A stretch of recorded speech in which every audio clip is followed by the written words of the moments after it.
the network for the AV industry. What are you listening to? This is AV. This is AVNation. This is AVNation. This is AVWeek, episode number 60, recorded Friday, September 28th, 2012. The Sweet Spot. Ready. AVWeek. Performing scan. Week. Online. This is AVWeek.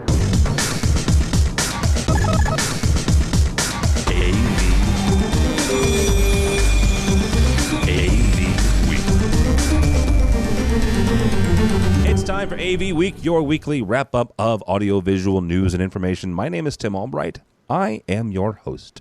Thank you so much for joining us. With us this week is Mr. Kevin Iselli. He is still the senior curriculum developer for Crestron Electronics. How are you, sir? Good afternoon. How are you? I am well. Bill Brown, he is the client technology advocate from Ideas for AV. How are you, sir? I am doing great. Thank you. Last but not least, his name is Hi-Phi, the AV professional, but he also has a real full-time job. He is Phil Cordell, the engineering manager at M3 Technology Group. How are you, sir? Doing great, Tim. Thanks for having me. Excellent. This week we're going to talk about a couple different things. First of all, not really the iPhone 5, but some Apple-ish stuff. HDMI over fiber and how you can sort of kind of field terminate that in a weird way. Steve Ballmer from Microsoft has kind of laid down the price sort of for Slate is in a weird way. And I can hook up my refrigerator to Crestron. So, but before we hit all that, guys, Sharp announced this week that they're cutting 11,000 jobs. And not that it's a huge hit, because a lot of these guys are going to be, they're a good display company, and they make other things as well. So as far as the AV industry, Kevin, are these 11,000 jobs going to impact us when it comes to the displays that we get from Sharp? I don't think the displays particularly, but more of the display manufacturing. Okay. There could be a little bit of impact there. We'll see how it goes. There's been, those rumors that they're looking to discontinue doing display technology. So I didn't say that, but so you're saying that you're saying that somebody else said that they might be getting out of this altogether. Yeah, I've heard that from a couple of different, let's say, people. Let's call them people. Yes, because we'll that's what the cool kids are calling them. All right, so Mr. Brown, if somebody that Kevin knows says that Sharp may be getting out of the flat panel business altogether, these 11,000 jobs may actually make sense, no? Yes and no. It depends on where those 11,000 jobs are coming from in their organization. I mean, if there's a lot of research and development people that are going to be leaving that company and flood our market, that may be a good thing, or they might know something that we don't know, and they should get out of the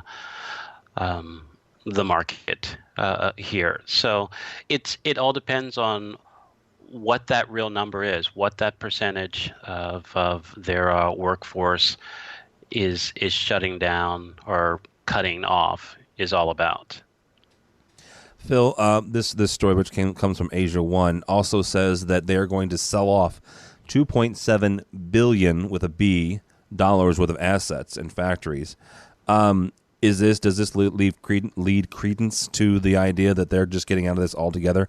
And how is that going to impact us both in the commercial and the residential market when it comes to flat panels? I think it could have a pretty large impact. I mean, correct me if I'm wrong. They're the only ones I know of making consumer panels that large, I mean, that you can pick up at Sam's Club, certainly. Not that we do, but, it's kind of crazy to think of. Not that I would do that, but... No, not that I do that as a professional, but it's just funny because we know how tight margins can be on displays because of the internet and stuff, and it's really interesting to see all that, possibly having some effect on the manufacturers themselves. Like, this technology is some of the basic driving force of what we do. These displays, these endpoints, and it's crazy when you see somebody who you think is kind of leading the way right now, struggling like this. I mean, 11,000 jobs, that's a lot of people. Well, and Kevin, could this also have something to do with the lawsuit that they lost in California, where they and a bunch of other flat panel manufacturers were convicted of colluding and driving up the cost of flat panels? Could that be a backlash from that settlement? I personally don't know how that settlement came about. I mean, when you can go to your average diner and get a bowl of soup and a flat panel, I don't know why there would be a driving up the price. That's now. I mean, years ago they were. Well, that's with anything. I mean, that would be like having a lawsuit in 5 years at the price that they were talking LG and Samsung were leasing OLED at, that they're marking up the price. It's a new technology. I mean, with anything, that will come down over time. I just think that somebody got a little bit into a bind and decided to make manufacturers pay, so to speak.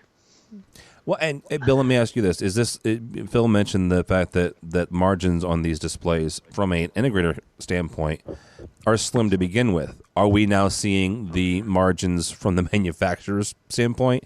They're trimming down and they're becoming less and less. So all of a sudden, Sharp is being the smart guy on the block, saying, "You know what? Let's cut our losses when we can and move on to something a little more profitable." Well, yeah, it's absolutely could be that simple. I mean, it takes money to keep the doors open, and if you've cut your profitability down so low that you're struggling to keep by, struggling to get by, and you still have all those mouths to feed, now you have to look at another way to make money. Yeah. Right. I agree with that. And the other thing that I was thinking about from the end user side of it, Sharp is that familiar name, to go into a Sam's Club or something where a lot of nonprofits or house of worship markets will go that route instead of going more professional, which we try to talk them into not doing that. But, sometimes I show up and look what we got and how can we integrate it. Yeah. And it is one of those things that when you eliminate a big player, now you'll have these no-name brands that I think will affect our industry, that if they'll still be out there, and instead of being a Sharp, they'll get, you pick the name and you walk in and try to put that together in a system, in an organization, which will make it, even harder for us. So I think Sharp is gambling, but out of the necessity of being profitable, with the lawsuit and other factors in the industry. But I think this is a gamble, and like I said before, I think you'll see where they make these cuts, where with the manufacturer or where the R&D, what their next move is going to be, and how that actually is going to affect us. Yeah, that's a good point. About a week ago, actually, we taped these on Friday, so a week ago from today, you could pick up the brand new iPhone 5. And part of the whole iPhone 5 iOS 6 release, somewhere in the middle of there, Mr. Tim Cook made an announcement about the Lightning connector. If you're familiar with Apple products, they do have something called the Thunderbolt, so I'm seeing some sort of connectivity here going on.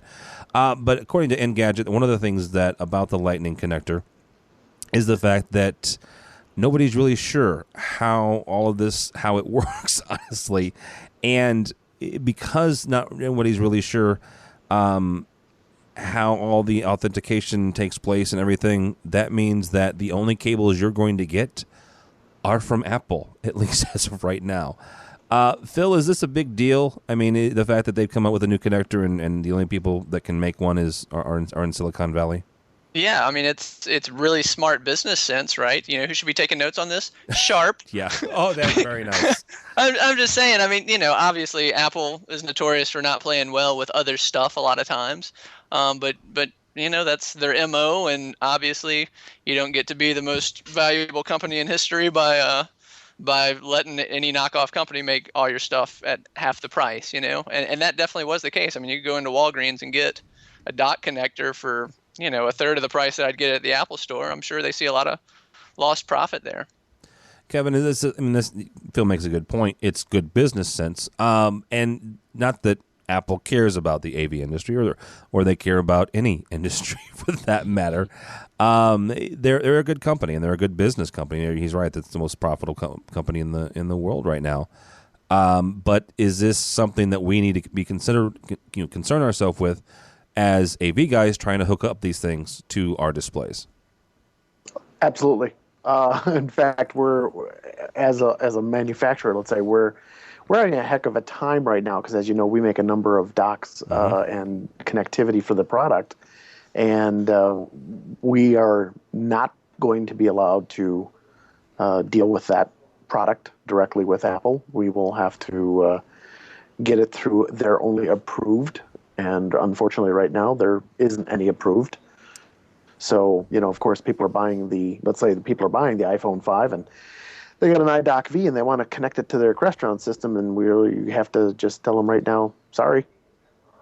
So it doesn't make us look good either, right? Because, of course, as you know, Tim, if it isn't working, there's something wrong with your Crestron system. Yeah. Well, yes, it's never the product you're trying to connect. It's always Crestron, right? This is causing a little bit of rocks in the road, if you will. Not only for, let's say, the end user trying to get the converter or as I like to say, they have an adapter for that.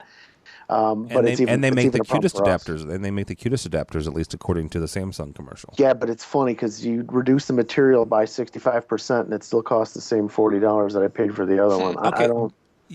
But you bring up a good question, and you can not answer this, or if you're not privy to these. As a manufacturer, you're dealing with a really popular product and something you guys have made an awful lot of. Not an awful lot of connectors for, but you have a number of audio products that do connect to iPods and iPhones and stuff like that. Is there not some sort of mechanism in place where Apple recognizes the value of that and says, here, manufacturer A or B or C, let me hold your hand and walk you through this, and there's a process here that we're all going to kind of go through? I'm not going to answer that. Okay. That's fine. That's fine.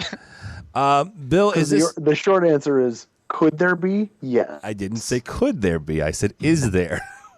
And again, you're not going to answer it. So that's correct. Bill, is this a huge deal for us in the AV industry? I mean, Kevin makes a good point. Not only the Crestron connectivity devices, but others as well, where we're trying to get iPhones, let's say, or iPods into our AV systems, into our stereo systems, and suddenly with the new iPhone 5, we can't do that, at least not as seamlessly as we could 2 weeks ago. Absolutely. I think, and you probably are dealing with this, the bring your own device headaches, that AV departments and IT departments all over the industry, are dealing with. And so do you want to say, okay, no Apple, or we're going to go all Apple? And what is that going to do for your organization? And I think it's kind of by design. I don't want to call anyone a cult, but it's cultish. And you really have this mentality that it's my way or the highway, and we're all going to jump off the bridge together. And it's just it's not good for a converging industry that, for a number of reasons, that collaboration needs to happen, and the people at Apple, will make it very difficult to happen for a number of different reasons. Bill, you made mention of the whole bring your own devices, and if you're any sort of technology manager, you've dealt with that over the last few years. We were talking we have an education-based show called EdTech, and one of the gentlemen that's on there is from George Mason University. His name's Matt Silverman, and he mentioned the fact that I think he said he spends somewhere in the neighborhood of $100 to $200 a year just buying adapters. Just to make sure that regardless of what that bring your own device is, that BYOD, he's ready for all of that. Kevin's going to scream at me because, there's the only good thing about a standard is that there's so many of them. But isn't it, can't we all get along? Isn't there a way we can say, you know what, guys, here is the digital connection and here's the analog video connection. I mean, we kind of, eventually got around to the 15-pin, the DB15 as a standard. Is that, can we agree on that? So can't we agree on a digital one? There is. Okay. Well, if you look at industry-wide, yeah, 100% of the industry has adopted HDMI. Now, HDMI does have a number of form factors. There's, the micro, the mini. There's even HDMI dual link, or you could call it a Type B. But HDMI is the digital standard connection for all consumer. It's even in the auto industry. So if you were to say, is there a standard? Yeah, that's the closest one you have. Okay, so are we just saying that Apple's saying, I don't like standards and I'm going to make my own?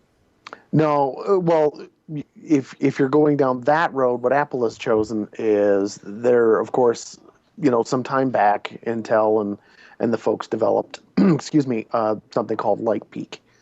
And LightPeak was the new type of digital connector for the professionals, where what they did was they took DisplayPort multi-mode and they kind of slapped a PCI Express interface around it, right? So that just kind of took the beginnings of DisplayPort and kind of furthered it along. DisplayPort really didn't, though it was license free, it didn't really get adopted tremendously in the industry, though it's a great connection, a great transport. The whole idea of doing Thunderbolt now, which is the renamed LightPeak, if you will, just became more appealing to some folks, of course, right? Apple being one of the first on the market. Now you can actually see there's some HPs and some of the other laptops that you can even pick up at Best Buy that have a Thunderbolt connector on it. Mm-hmm. So, yeah, it is, let's say, the new emerging digital standard for PC, because there's more to it than just a video bus. But as far as video or digital video goes, yeah, it's HDMI. Okay, I'll buy that. We'll move on. Selling, but okay. I didn't mean it to sound like that, but you make a good point. It is HDMI, but it's also, I think it's just Apple being Apple sometimes, and I don't mean that to be a negative thing. It's just sometimes they simply want to do things their own way. With you introduce something called Thunderbolt without any peripherals, so Well, again, this is not Apple being Apple, as opposed to, Apple did not create the standard. They didn't create the interface. But they also didn't put the connector on the bottom of a iPhone 5 is not Thunderbolt, nor is it an HDMI or a DisplayPort. It's their own little concoction, which I guess that's where I'm going with that. Yeah, planned obsolescence, right? I mean, that's why they're so. They roll out new features that have probably been in R&D for years, and they stagger them so that each new device seems like it's the coolest, newest breakthrough, and they're good at staggering those rollouts to make it seem like they've got it all going on. So. What kind of revenue are they making on the adapters? Let's do that number. Oh, good Lord. Yeah. I would hate to. That would be interesting, yeah. Yeah. All right, let's stick with Apple for one more second. Bowers & Wilkins launched a new Apple AirPlay speaker, and the story really isn't about the speaker. It's a cool speaker. It's shiny, and it looks like it's got brushed metal and stuff like that. But the question is kind of this, and it ties into the last story we talked about. AirPlay is cool, and I don't know if you're familiar with AirPlay. AirPlay basically is if on your iPhone or on your iPad or certain the latest version of the Mac OS system. You can send, quote unquote, wirelessly to a AirPlay device audio and video, right? This Bowers and Wilkins has the ability to wirelessly receive the audio and then obviously transmit it through the speakers. Apple has, the Apple TV, which is a little hockey puck that will take your video from your iPad or your iPod and transmit it to your or show it up on your display. My question is this, guys: is the AirPlay, and Phil, we'll start with you. Has AirPlay, or is AirPlay becoming the wireless HD standard? I don't think it will ever be the standard. I think there's definitely a good segment of the population that is going to adopt it. I've had Mac products for a long time. They've helped me with music and artsy stuff, all that stuff. I mean, they've done a great job. Apple has of really getting it integrated into all aspects of your life. So I think people who aren't on the integration side and see this technology, it probably seems pretty mind-blowing, and all I have to do is pick up an Apple TV for an extra $99 and it's going to work with my other stuff. But it would be a tough sell for me to ever see AirPlay becoming an actual standard. I think they're going to do well with it for their demographic, but it's tough, man. It's that's a tough sell, and that speaker is super cool. And I tried to go pick one up, but my iPhone led me into a lake, so I was not able to pick that one up. If you didn't get that joke, it's a joke about the new apps, or the new maps on iOS 6, which are interesting. That's a good way to put it. Mr. Iselli is, I know the answer to this already from you. Let me get it out. Is the AirPlay becoming the wireless video standard? Well, okay. Well, I can give you the long answer or the short answer. The short answer is no. The long answer is no. It's why? Where digital video is okay. Here, let me give you one. Let me answer your question with a question. Okay. What kind of bandwidth you think we're using here? And since you wanted to a couple of weeks ago, you wanted 4K. No, it's not going to be. Well, I can't say it's not going to be, but what I can say is it will definitely spark more of the interest to get something, or to let's say put something more solidified in place. So you're saying that they're not going to be the standard, but they're going to be the catalyst for a standard. Sure. Yeah, I think more people are going to, because there's already people out there that are doing this, right? We met some of them at CEDIA, and it's definitely a trying organization, because you are talking about, bits are bits are bits. And if I take, HD video, let's just throw out 1080p 60, right? I need, let's say uncompressed, I need 4.45 gigabits of throughput for that. And right now, our wireless topology doesn't support that, right? Which means, how are you doing it? Of course, with bells and whistles and smoke and mirrors and compression, which is why right now AirPlay works fantastic if you're doing audio, because that's K, right? You're not using a ton of data there. It works okay for video, because again, you're also not talking HD either, right? You're talking lower resolutions, the 720s, maybe, right? And a lot of that is if you're doing some videos connectivity through AirPlay, aren't you actually getting it through your Apple TV, which is also connected to your account, is actually streaming directly from that device and not through the air? Yeah, and that's in whether it's YouTube or you're talking about showing cars from technically from your iPad, but you sling it. Sling's the wrong word because there's Slingbox and I don't get sued. You send it to your Apple TV, and then they're just kind of grabbing it from the same server that you would have grabbed it from on your iPad. So I see that. I'm just it seems very seamless, and it seems very back to Bill's point. You either say bring your own device, or we're going all Apple. If a campus or a organization does go all Apple, I can see it where it might become its standard. So I don't know. It's a good point. Bill, to Kevin's point, do you think that this will be the catalyst for us to somebody, I'm not smart enough to do this, but for somebody to develop their own standard for wireless HD, or is it just not possible right now? I think yes, it is, because there is a mentality of anybody but Apple, and they because I run into to people that will say, yeah, I know Apple has this and it will probably be good for what I'm trying to do, but I'm just not going to go there.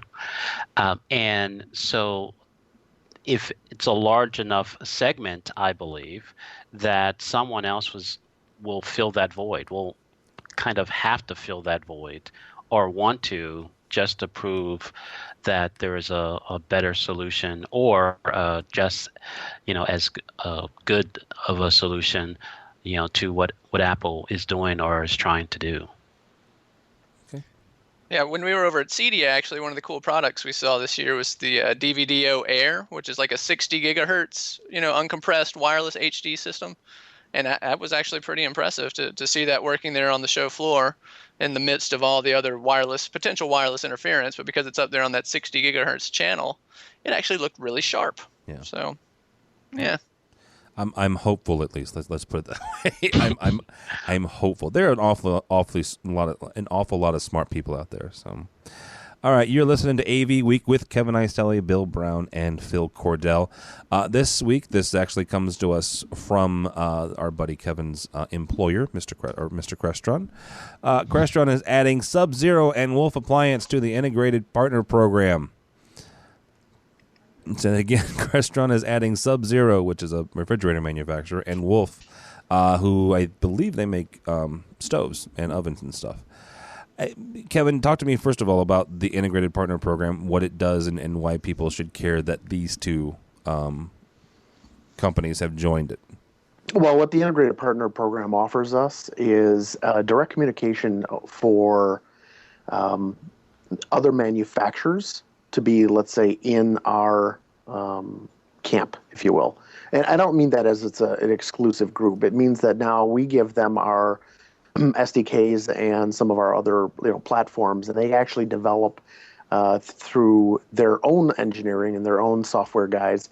They'll develop drivers and communication products that talk directly to us. So it's like, let's say they make the modules now, which is nice because now they're involved. They can pass us as much data as they are willing to do so, and we get much more ease of integration now when you take that stove or that refrigerator and you connect it directly to the Crestron system. You drop in the module, and now you can tell when your macaroni and cheese is done, or if you're low on milk, or how much ice you have, or if you need a new water filter.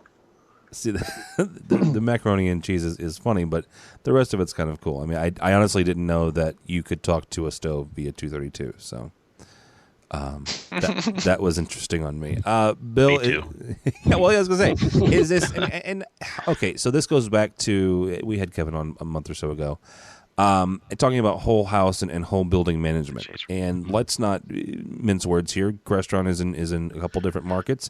One of those is residential. And not to be, again, silly, but there's certain products in residential that up until this point, talking to them was, I'm not going to say impossible, because there was probably some out there that you could, but difficult, let's say.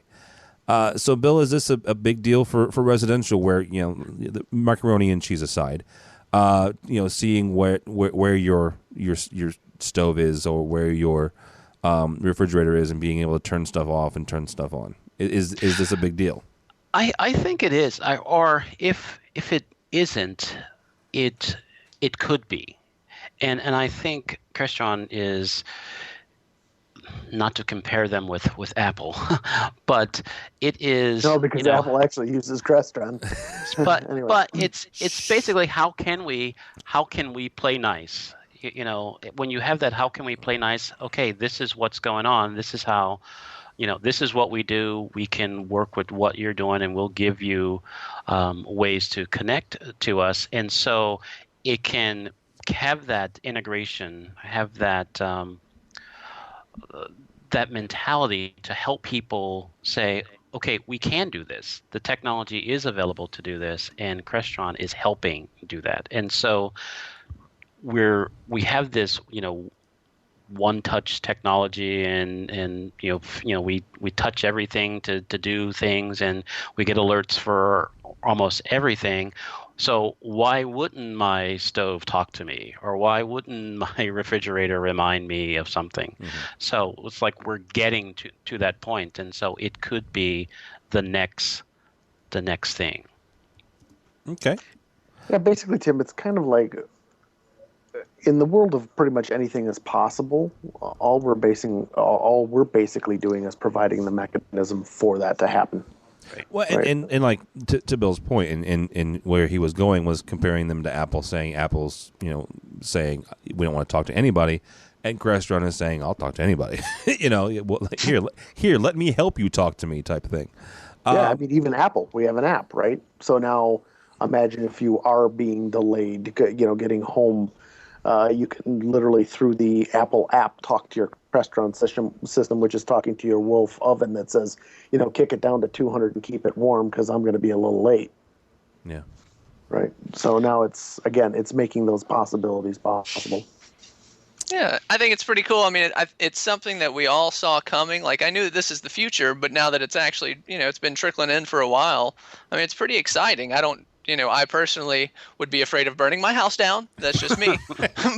but this type of comprehensive control, really, I mean, to me, that's what the future kind of looks like, right? Is that like it's all tied together? I mean, okay, let me be okay. So I have a Nest, right, and being able to a Nest is a programmable fancy schmancy thermostat, Yeah. So I can talk to it on the way home and say, hey, you know what, do this or that and the other. During the summer when it was so freaking hot, it was very nice because you could have it 85, 90 degrees in the house during the day, and on your way home start cooling it down.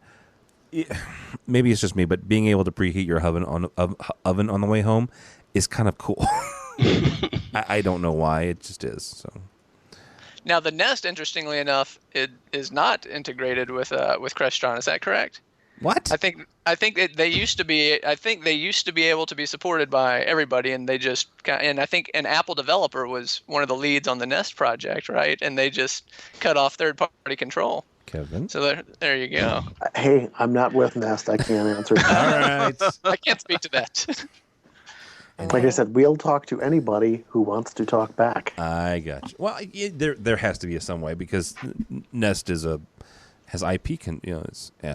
I'll work it out later. Yeah. Anything is possible. Anything is possible. Indeed, it is. All right. Let's talk about healthcare, and not because I'm sick. I'm healthy as a horse and as big as an ox. That's a bad old joke. This is from Commercial Integrator. Phil, basically what they're writing is that, and it's a quirky little thing from Tom LeBlanc, 7 reasons why the healthcare market is healthy. Let's break it all down here, though. Politics aside, universal healthcare, whatever. Is the healthcare industry profitable, and is it moving in the right direction, or is it moving in the opposite direction that some people do fear it's not going in the right direction? I would say all indicators that we're getting here in Nashville, home of some very large healthcare conglomerates, HCA, Vanderbilt University, obviously they've got a huge hospital. Mm-hmm. It's great for business, man. And I think, wherever the money's coming from that's being injected into the system is good for us, from a jobs perspective, because whether it be digital signage, video conferencing, conference rooms, I mean, we're doing a ton of healthcare work down here, and it's a great thing to be a part of. So I definitely loved all the bullet points that Tom mentioned, all the various things that are influencing the rise, but I can say for sure there's been a very noticeable rise down here. Bill, Infocom calls the healthcare industry market the fastest growing customer segment of 2012. Is that do you think that's accurate? And if so, why? I agree, and I think because of digital records and smartphone technology and apps and everything, and I think how we basically take responsibility for our healthcare and kind of interact with our doctors or our medical professionals, I think that is changing, and I think our industry, IT, AV industry, can really forward that and benefit from that if we, if we are willing to move with it, instead of saying, okay, we haven't done it like this before. So we're not going to go that way, but we're saying, okay, what do you need? And this is how we can help you achieve that goal. So I think it is exactly prime for those organizations that want to not just find the money or just see this as an opportunity to get into this business, but really partner and really be able to change how we technologically deal with the healthcare industry. Kevin, you guys have an interesting perspective being in from the manufacturer's side. Is this something where you guys see your products being put into more, or is this something where it's just kind of steady and you guys don't see much fluctuation when it comes to healthcare? I would say we've definitely seen a rise in healthcare installation only because of digital media, but it is definitely an organization that's now growing. So to the AV industry, this is definitely a good thing. Healthcare has always had the need, and in a lot of cases has been facilitating the need. It's just now, let's say, I don't want to use the term booming, but it's just now growing at a pretty quick rate. People are more willing to actually put in those systems and use media as a teaching tool as well as delivery. Right. Very good. This comes to us from CE Pro. One of the things that came out of CEDIA this year was an interesting device, and I say interesting because it's from Crestron's DM to everybody else's twisted pair and fiber versions of how to get HDMI and HD content different places. A company called Celerity has come up with something called a fiber optic cable with detachable HDMI connectors. And as a technology manager, I saw this and I'm like, holy cow, I can field terminate HDMI. Well, seriously, that was my first initial reaction. And then I look at the price and I'm like, oh, never mind. Phil, we'll talk to you. You were there at CEDIA this year. MSRP for this sucker, 1,000-foot run, is $1,800. Yep, saw that. Yeah, 100-foot run though is $500. That's still a bit out of my price range. Is this gonna make it? Is it a viable product, or is it just it's cool because it's fiber and it's HDMI? I think it's absolutely a viable product, just not at that price point. Okay. And give it time. I mean, this is pretty groundbreaking in terms of if it that's the real question, right? Does it work? I mean, if it works, then I'm all in because it's pretty cool. It'd definitely be easy to pull that cable, to where you need to get it. But I think it's pretty obvious that at that price point, nobody's going to just jump right in. I know we wouldn't. From a business side, you can't just switch over to something that expensive because how do you justify that cost to your end user who perhaps hasn't had any issues with balins or twisted pair solutions? Oh, you just pass along the price, Mr. Integrator. Yes. Bill, is this a decent product here that we're talking about, or like Phil says, give it time, let the price come down, and then it's a viable product? I think it's definitely a viable product, and I was shocked as I was scrolling down reading this to see the price. It's like, oh my gosh, it's like so it falls under what I like to say, just because you can doesn't mean you should.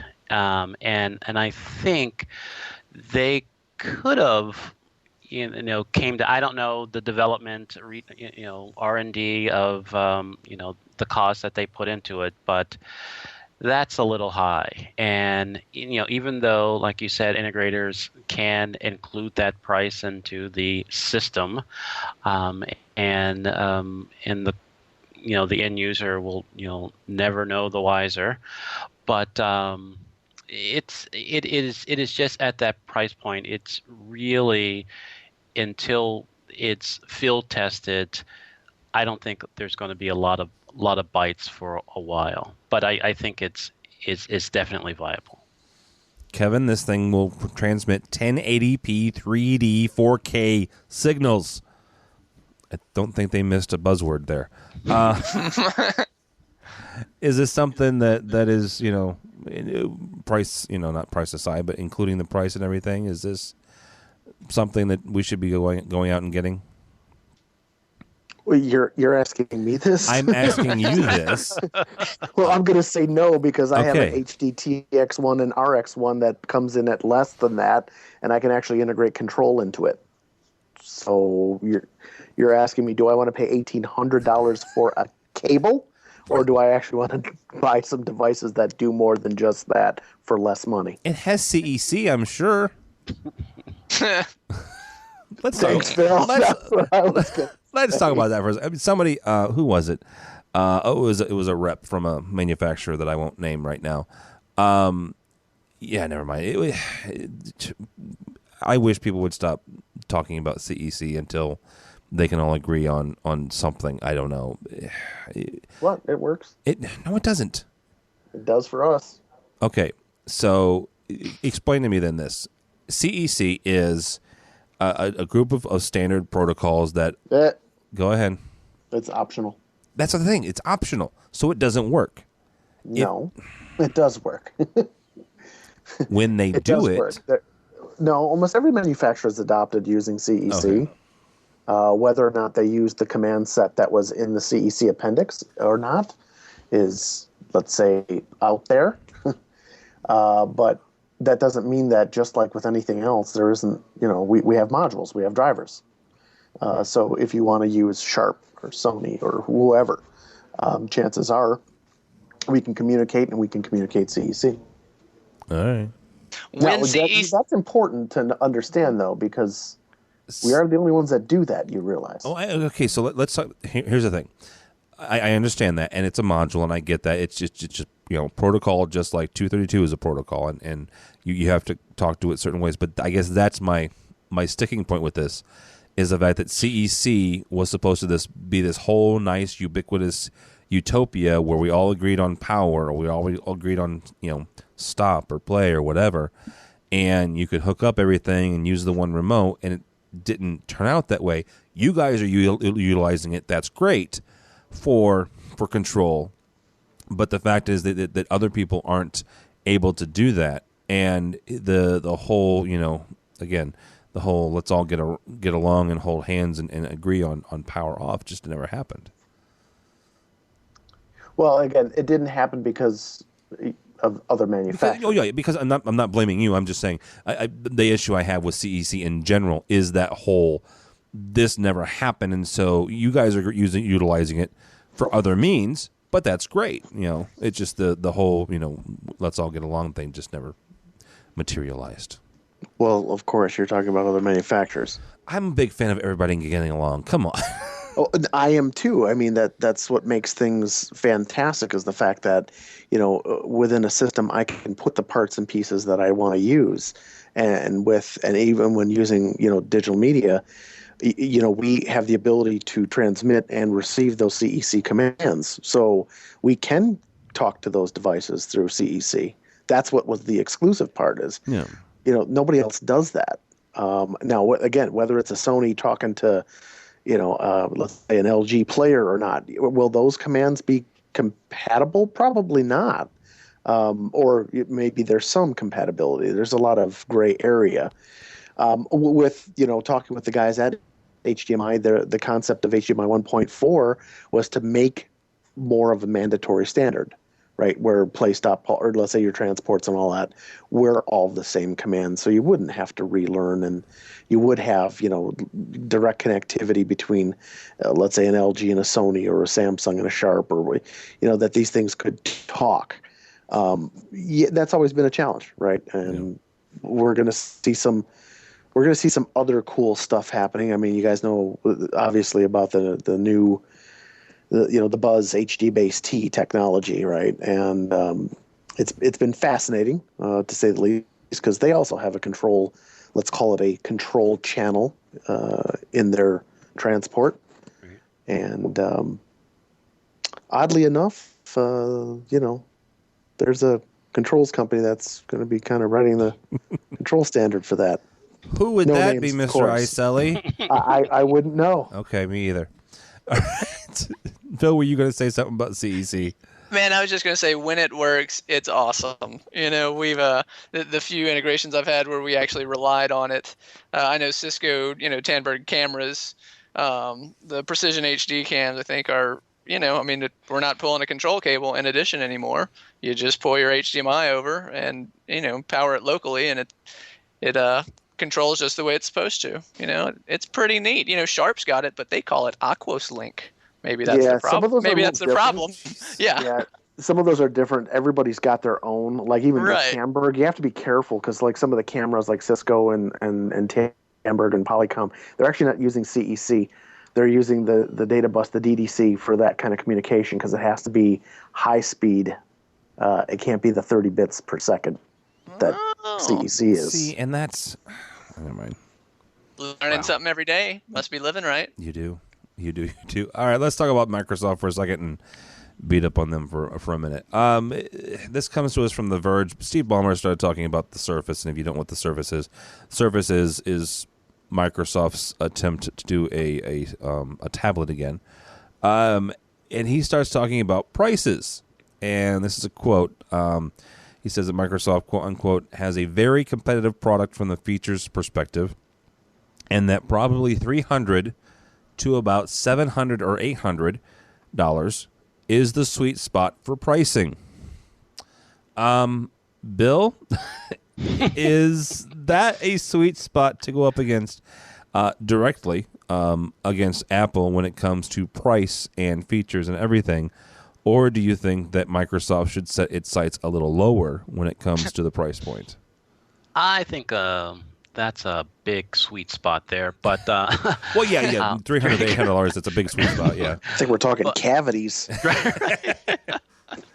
But yeah, I think they should go a little lower. I mean, it's not. I think they have the technology. It's it's there, but what is the difference? Microsoft has a brand, has a way of doing things that we all love, but it's just this kind of we're just as good as they are type of mentality months later, and expect us to be excited and just jump on board with it. I think that is I don't know what they're thinking. It seems like they're just kind of throwing something out there and seeing if it sticks to the surface, I guess, right?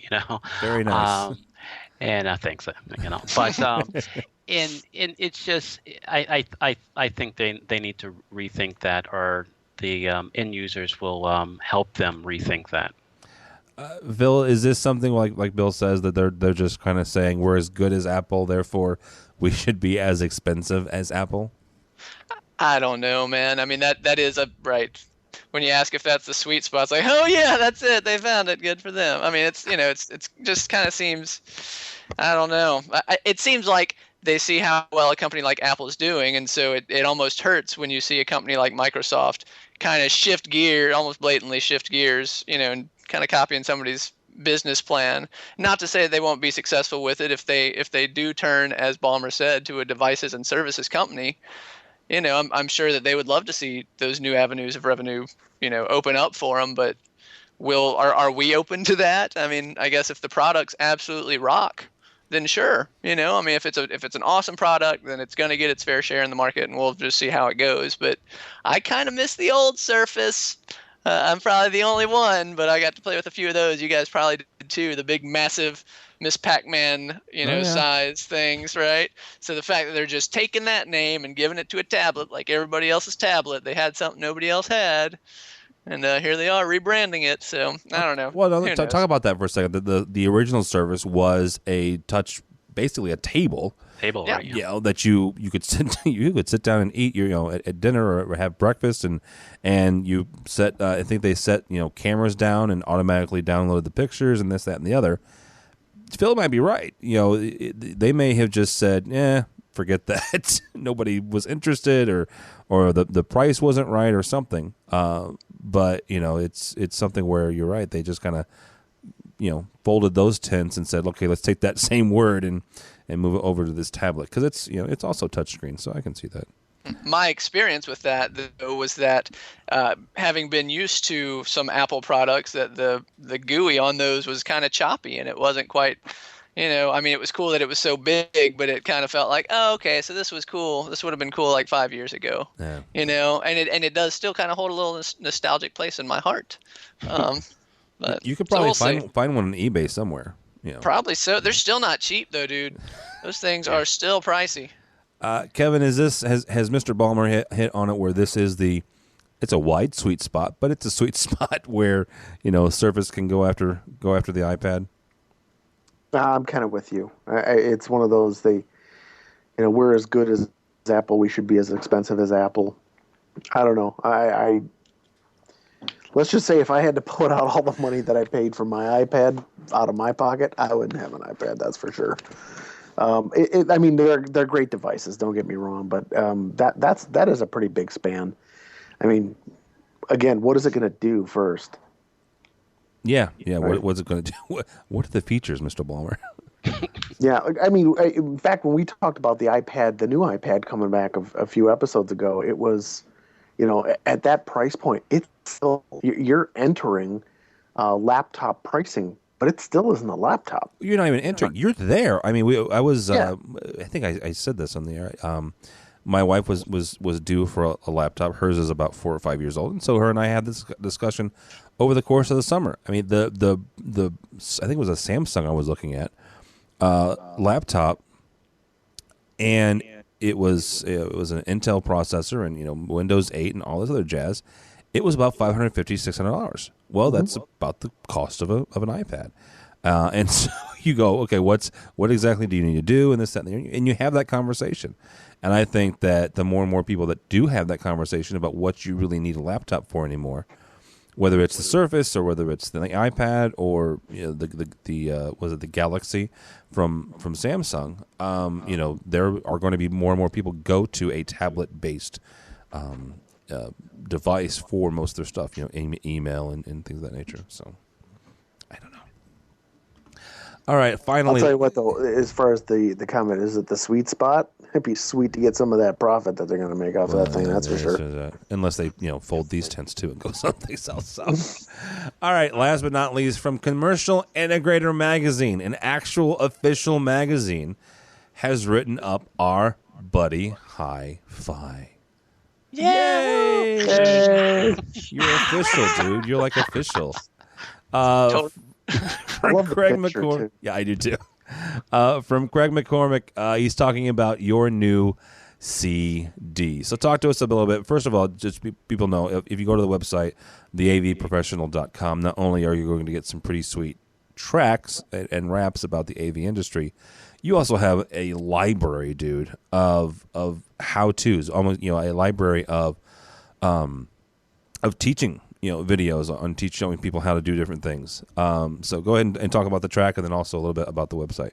Yeah, man. I've got what I believe to be the only and thus best musical project completely dedicated to our beloved AV industry.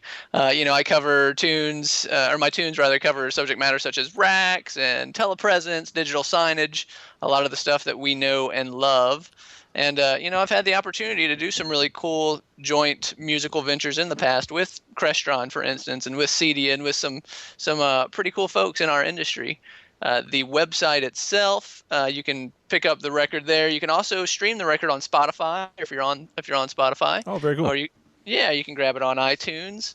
And then on my website, I've got a great web show called the AV Workshop, and there's some kind of how-to stuff, but primarily there's a lot of, kind of just me and the camera having a what's on Hi-Fi's mind moment, for instance, where I talk about the joke that we've all heard 1,000 times, which is you carry a TV into an office building and at least 10 people are like, hey, just put that in my office, or you missed my truck out back, or, you're at the wrong house or something. Like, I just talk about things that we can all relate to, and we've all kind of heard as members of the AV industry. So I don't get Just it. I've never heard that joke. You've never heard that?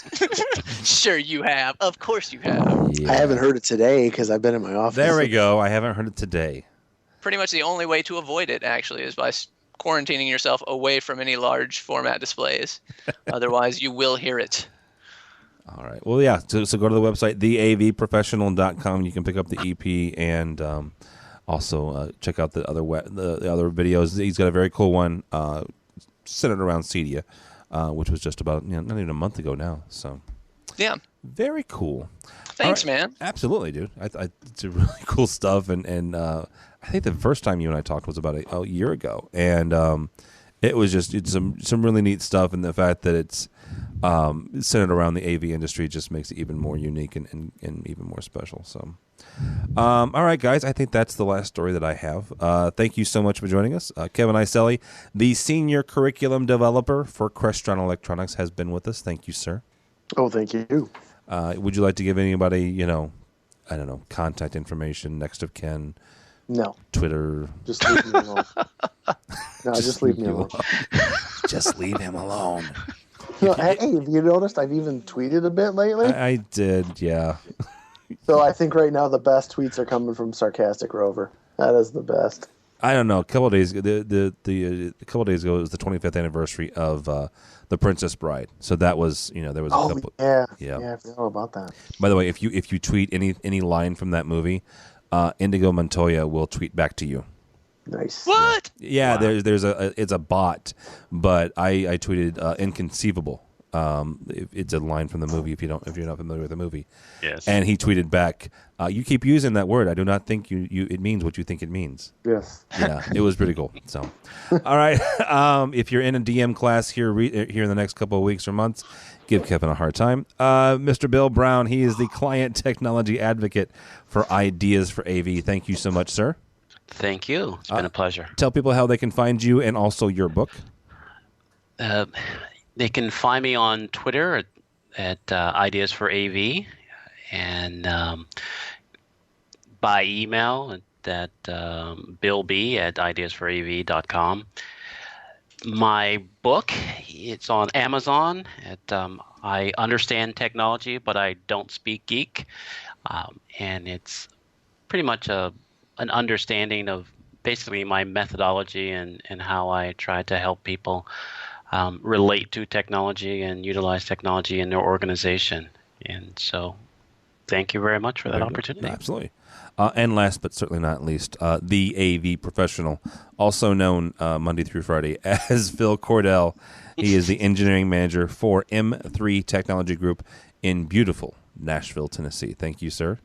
Absolutely, man. Thanks for having me. On Twitter, _AV_pro, and the website, theavprofessional.com. Yay! My name is Tim Albright. Thank you so much for joining us. You can reach me on Twitter, I guess, at TD Tim David Albright, ALBRIGHT. But more importantly for me and everybody here at AVNation, please go by the website. It's new. Our buddy Matt Scott has spent countless hours slaving over it and just working his fingers to the bone. It's actually pretty cool. He's done a really good job with it. So check it out, please. AVNation.tv.